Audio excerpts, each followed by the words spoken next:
কখনো কি ভেবে দেখেছেন বাংলাদেশে গাড়ি আবিষ্কার করা না শিখিয়ে গাড়ি কে আবিষ্কার করেছে সেটা শেখায় কেন? আসলে আমাদের দেশে শিক্ষা ব্যবস্থা অনেক বেশি উন্নত। দেখুন, পৃথিবীতে অন্য সব দেশ শুধু নতুন নতুন জিনিস আবিষ্কার আর বানানোর মতো অদরকারি কাজে ব্যস্ত, আর আমরা মনোযোগ দিয়েছি আসল কাজে, অর্থাৎ শুধু জ্ঞান অর্জনে। মোবাইল ফোন কবে বানানো হয়েছে, কে বানিয়েছে, তার 14 গোষ্ঠীর নাম কি, এগুলো জানাটাই তো আসল শিক্ষা। আর নিজে মোবাইল বানানো কেবল কামলাদের কাজ, ওটা আমরা কেনই বা করব? আমাদের ছেলেমেয়েরা কি দারুণ মেধাবী, তার প্রমাণ হলো দেশ জুড়ে জিপিএ 5 এর ছড়াছড়ি। স্কুল কলেজের দেওয়াল ভেঙে যেন জিপিএ 5 বেরিয়ে আসছে। এই বিপুল সংখ্যক মেধাবীকে দিয়ে যদি আমরা পদ্মা সেতু বা মেট্রো রেলের মতো ছোটখাটো জিনিস বানাতে যাই, তাহলে তাদের মেধার অপমান করা হবে না? তাদের কাজ আরো অনেক বড়, আরো অনেক মহৎ। তাদের কাজ হলো জ্ঞান চর্চা করা। এই জন্যই আমরা একটা দারুণ বুদ্ধি বের করেছি। চীন, জাপান, রাশিয়া, কোরিয়ার মতো দেশগুলোর ইঞ্জিনিয়ারদের তো তেমন কোনো কাজ নেই, তাই আমরা তাদের ডেকে আনি। ওরা এসে আমাদের প্রদর্শিত মেট্রো রেল, পারমাণবিক বিদ্যুৎ কেন্দ্র, এমনকি কয়লার খনি পর্যন্ত বানিয়ে দিয়ে যাচ্ছে। তারা রোদ বৃষ্টিতে ভিজে কাজ করে, আর আমাদের সোনার ছেলেরা, আমাদের বুয়েট, চুয়েট, কুয়েট, রুয়েটের মেধাবী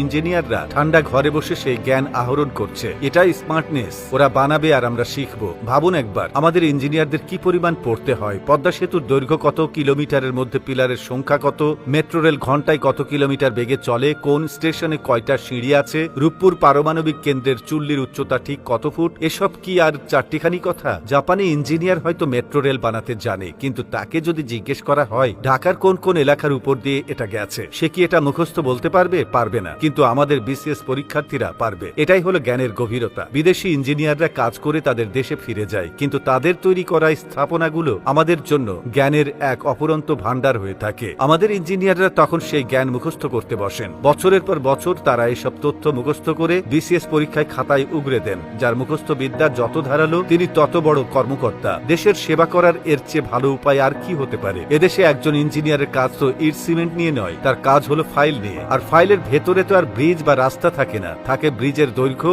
আর রাস্তার প্রস্থের হিসাব। এই চমৎকার ব্যবস্থার সবচেয়ে সুন্দর ফলাফলটা তো এখনো বলাই হয়নি। বিদেশি ইঞ্জিনিয়াররা কাজ করে, তাদের বিল নিয়ে চলে যায়, কিন্তু এরপর সেই স্থাপনা রক্ষণাবেক্ষণের জন্য, নতুন কোন যন্ত্র কেনার জন্য যে বিশাল অঙ্কের লেনদেন হয়, সেখান থেকে আমাদের শিক্ষিত মেধাবীরা সামান্য পার্সেন্টেজ তো পেতেই পারেন। দিন রাত এক করে পদ্মা সেতুর পিলারের সংখ্যা মুখস্থ করা কি মুখের কথা? এই পার্সেন্টেজটাই তো সেই কঠোর পরিশ্রমের আসল স্বীকৃতি। আমরা এমন এক প্রজন্ম তৈরি করছি যারা নিজেরা কিছু বানানোর কষ্ট করে না, বরং অন্যরা যা বানিয়ে দিয়ে যায় তার খুঁটিনাটির তথ্য মুখস্থ করে বড় কর্মকর্তা হয়। তারা বানাবে আর আমরা সেই বানানোর তথ্য থেকে জ্ঞান আর পার্সেন্টেজ খাবো। এর চেয়ে কার্যকর শিক্ষা ব্যবস্থা আর কোন দেশে আছে বলুন?